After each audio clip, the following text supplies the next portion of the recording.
আসসালামু আলাইকুম এভরিওয়ান, সকলের কি অবস্থা? আশা করি সকলে ভালো আছেন। তো আমার হাতে যে ফোনটা দেখতে পাচ্ছেন এটা হচ্ছে স্যামসাং জেড ফ্লিপ 5।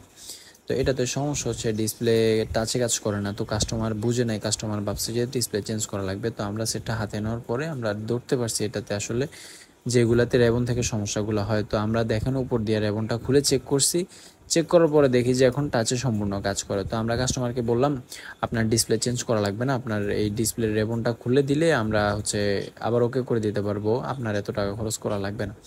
তো আমরা কাস্টমার থেকে ফোনটা নিয়ে যথেষ্ট সাবধানতার সহিত আমরা কাস্টমারের ফোনগুলো সম্পূর্ণ পার্টস টু পার্টস খুলছি। খোলার পর আমরা এখন রেবনটা লাগাবো। তো আপনাদের যাদের এরকম সমস্যা আছে আপনারা নিয়ে আসবেন, আমরা এগুলা সম্পূর্ণ সুন্দরভাবে করে থাকি। লাইভ কাস্টমার সামনে থাকে, আমাদের কোনো থাকে না। তো আপনাদের যাদের এরকম সমস্যা হবে, যেই কোনো ফোনের যে কোনো সমস্যা হবে নিয়ে আসবেন। আমাদের ঠিকানা হচ্ছে ঢাকা মোতালেব প্লাজা, লিফটের 2, শপ নাম্বার হচ্ছে 313।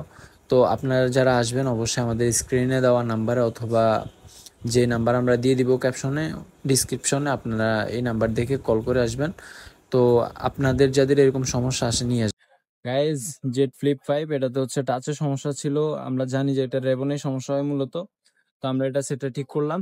এই যে আমাদের সম্মানিত কাস্টমার ভাই, আপনি কাজটা করে কি খুশি হয়েছেন? হ্যাঁ, আমি অনেক স্যাটিসফাই। ওনারা অনেক সুন্দর করে কাজটা করছে, অনেক যত্ন সহকারে আমাদের ফোনটা ঠিক করে দিচ্ছে। আর প্রাইসটা কি রিজনেবল ছিল? হ্যাঁ, অনেক রিজনেবল ছিল। মার্কেটে যে প্রাইস আমি যাচাই করলাম তার চাইতে একটু ওনারা করছে। ঠিক আছে ভাই, ধন্যবাদ, আবার আসবেন। জি।